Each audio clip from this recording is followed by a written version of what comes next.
Vamos lá resolver mais duas questões de direito penal, parte especial, crimes contra o patrimônio. Vamos começar por essa que diz assim: Tuard Leno é considerado culpado pela prática do crime de roubo, capturado no Código Penal. Crime de roubo. Roubo. Nos termos das normas aplicáveis, sua pena será acrescida de 2/3 quando 2/3 quando. Gente, o crime de roubo está no artigo 157. Lá a gente tem alguns parágrafos que tratam de situações em que a pena é aumentada. Essa hipótese de haver o concurso de pessoas, há sim aumento de pena. Isso aqui está no parágrafo 2º, e aí há essa hipótese de aumento de pena, só que as hipóteses de aumento de pena do parágrafo 2º é uma hipótese que é de 1/3 até a metade. 1/3 até a metade. Aqui na questão fala em 2/3. Fala em 2/3. Então, quando houver concurso de duas pessoas, no crime de roubo, há o aumento da pena de 1/3 até a metade. Então, não é 2/3. Isso aqui é falso. Não é o que a gente procura. Na letra B diz a vítima permanecer em poder do acusado. Essa situação aqui também nessa situação aqui, há aumento de pena, conforme o parágrafo 2º, e, portanto, esse aumento de pena vai de 1/3 até metade.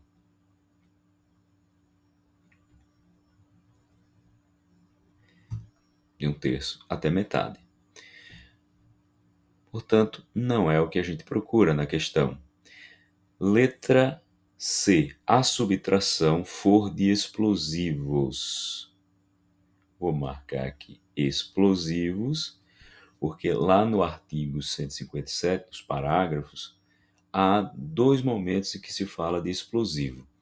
Um momento é quando o roubo, a subtração da coisa é a subtração de explosivos.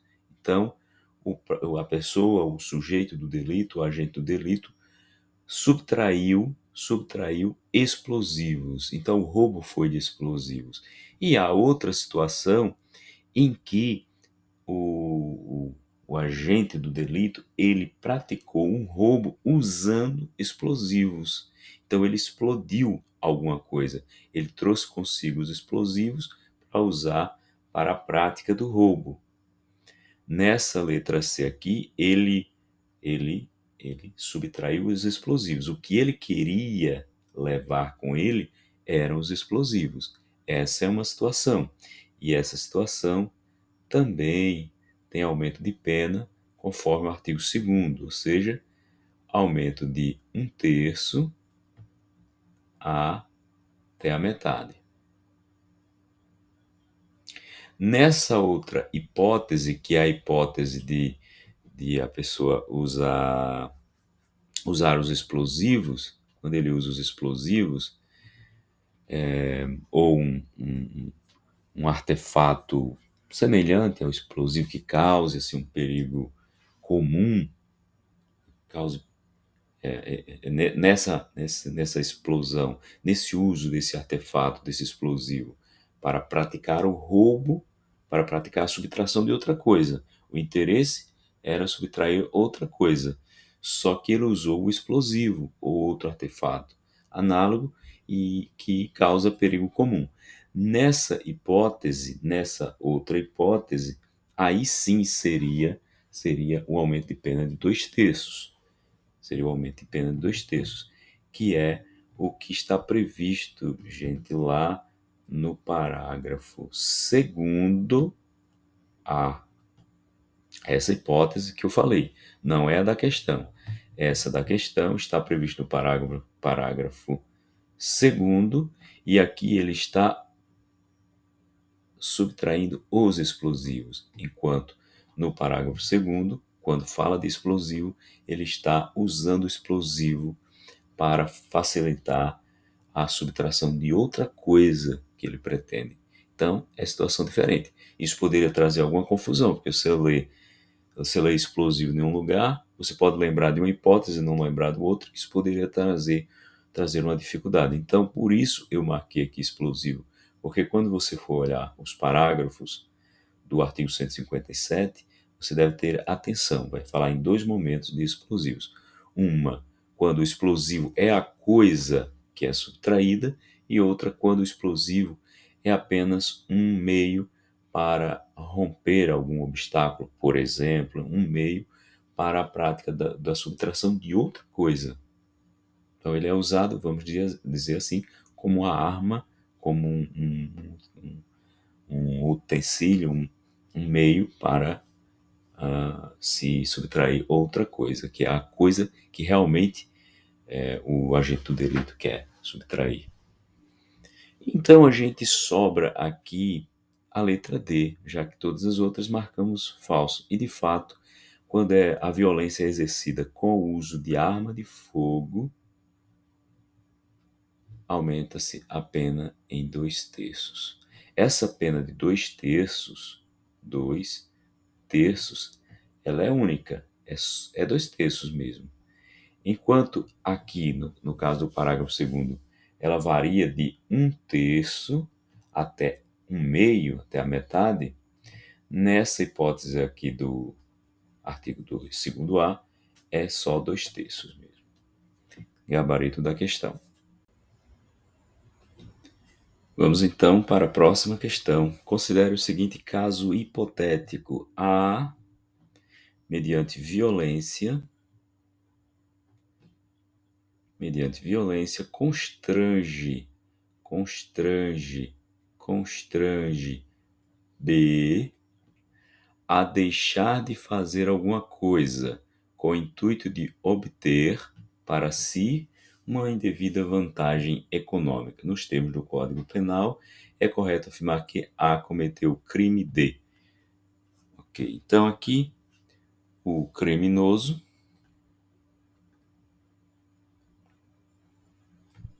e aqui a vítima. Ok, o A, ele constrangeu, ele não ameaçou, ele não subtraiu, ele constrangeu, esse é o verbo, ele constrangeu alguém, que é o B, a deixar de fazer alguma coisa. Vamos ver se isso tem condições de ser um estelionato. O estelionato, você sabe que é um crime que é baseado na indução ou na manutenção de alguém em algum erro. Então, é o crime praticado de uma forma malandra, né? Por isso que a gente fala que uma pessoa malandra, uma pessoa metida esperta é um 171, né? É um 171 que é o artigo do crime de estelionato. Deixa eu marcar aqui para você dar uma olhadinha lá. 171 do Código Penal, 171. Então, o estelionato, ele é um crime que é quando a pessoa obtém, seja para si próprio, seja para outra pessoa, uma vantagem que seja ilícita, claro, porque quando as vantagens são lícitas, não se pode falar em crime, então, obter uma vantagem ilícita em prejuízo alheio, induzindo ou mantendo alguém em erro. Então, o estelionatário, ele não constrange a pessoa a fazer algo, como está dizendo aqui no enunciado da questão. Ele não constrange, ele não ameaça, ele não ameaça. O estelionatário, ele induz alguém ao erro ou ele mantém alguém que já está em erro a permanecer no erro.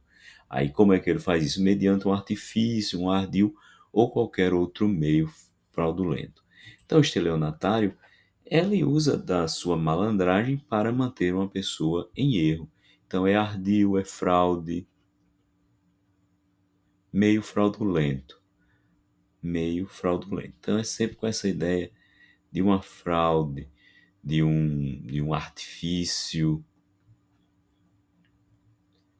de um ardil, e isso para obter uma vantagem indevida. Para obter uma vantagem indevida, o verbo do estelionato é obter.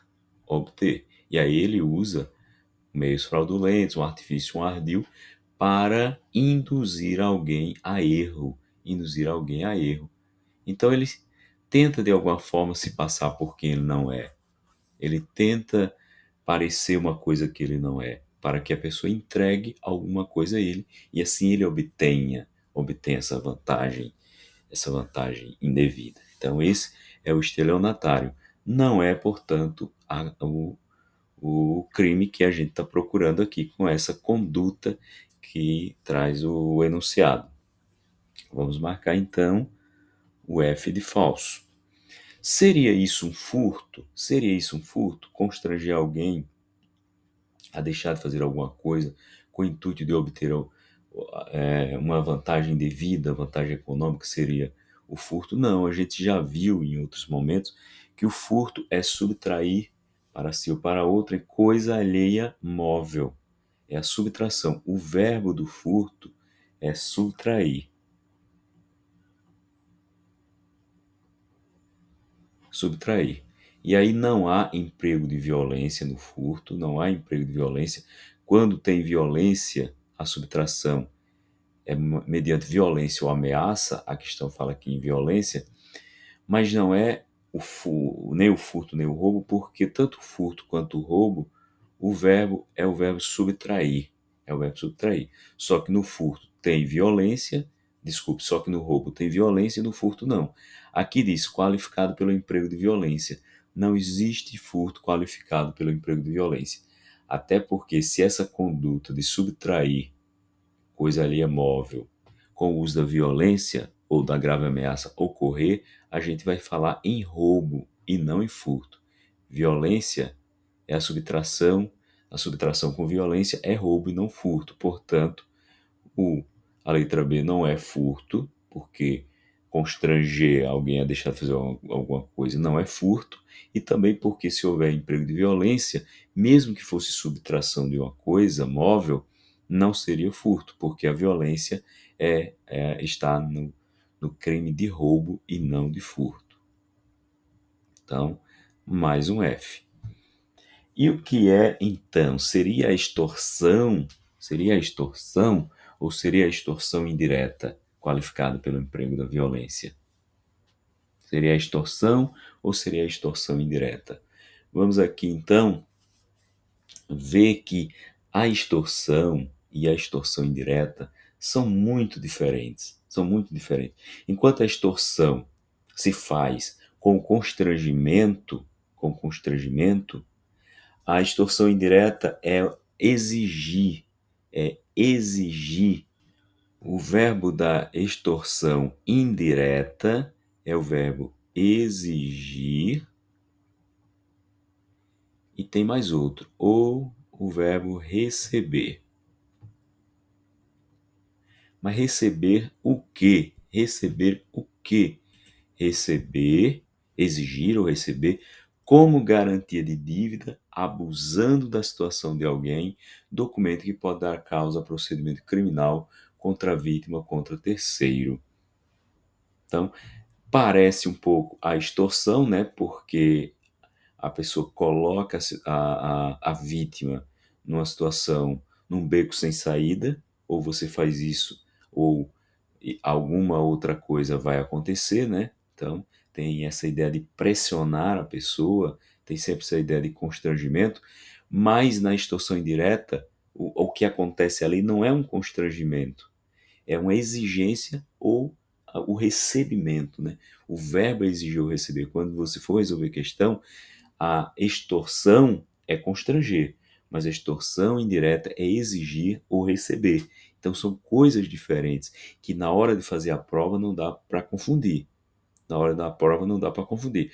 Você poderia confundir se você não tivesse essa informação de que uma é fazer o constrangimento para que a pessoa faça ou deixe de fazer alguma coisa ou tolere que se faça alguma coisa, que é a extorsão.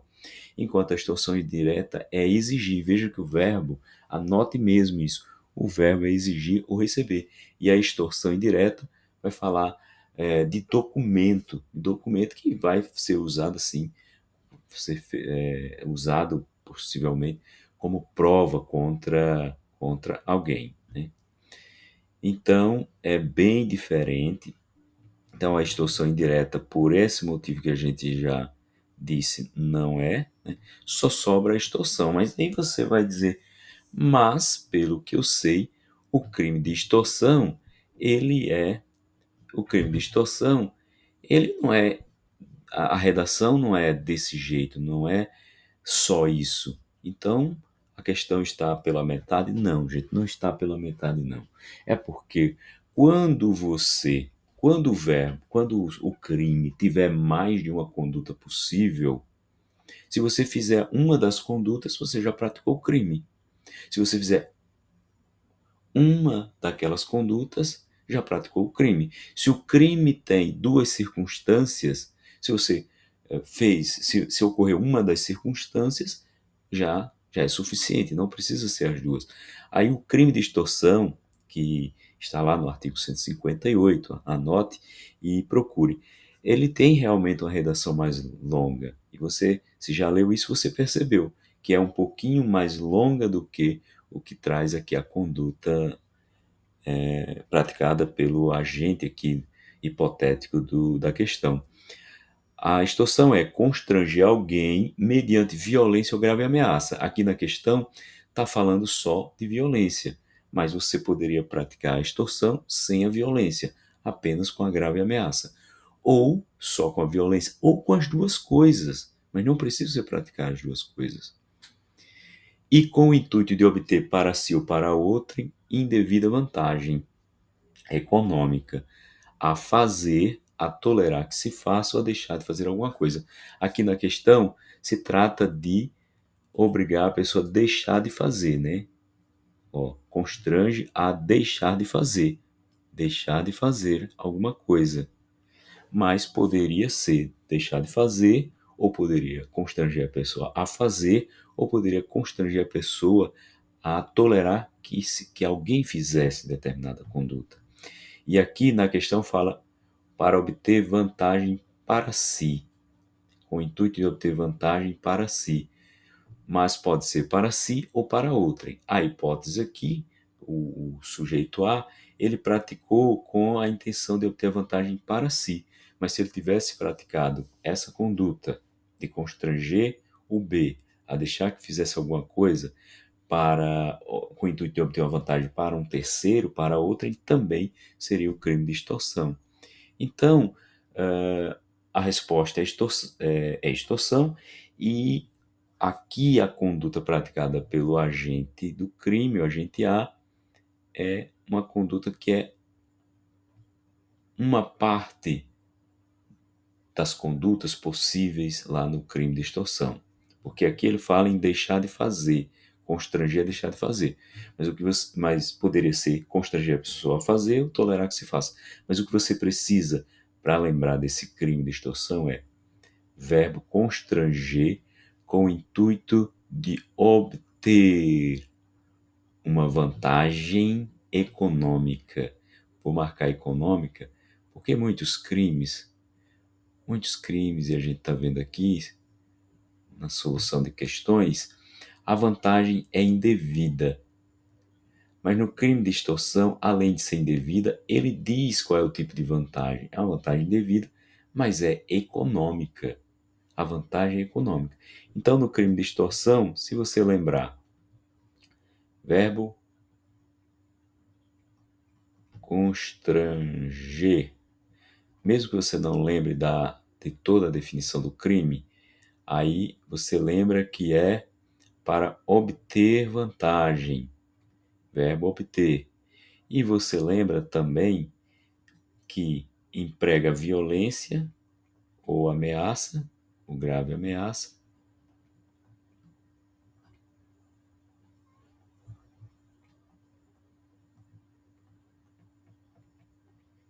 e a vantagem é econômica. Eu não vou nem colocar a vantagem devida, porque você sabe que para ser crime, a vantagem tem que ser indevida. Então, vantagem econômica. Grave isso daqui que você vai lembrar o que é o crime de extorsão.